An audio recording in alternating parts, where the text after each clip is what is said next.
you said many times in your presentation, focus on the little changes, yes, on the little details. yes.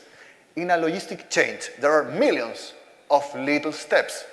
How can a company make a good assessment which little details they have to change?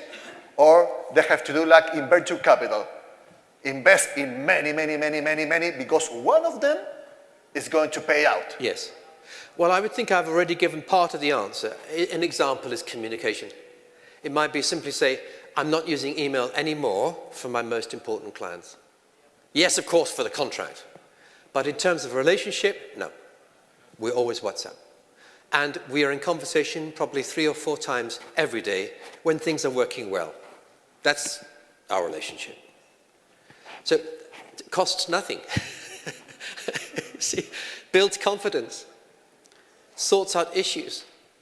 And I tell you this, if you have that kind of relationship with all the supply chain all the way down, so you're WhatsApping with the CEOs of all the way down, and you're now 10 steps from your major customer, you already got half of the solution before you've arranged the meeting. So I just say again, I want to encourage, you know, it's easy to feel, oh, so much happening in the world, so many things to sort out, I don't know where to start. Small things, they matter. And you can get lost in great discussions about investing in massive new IT platforms and things. Yes, these things are important.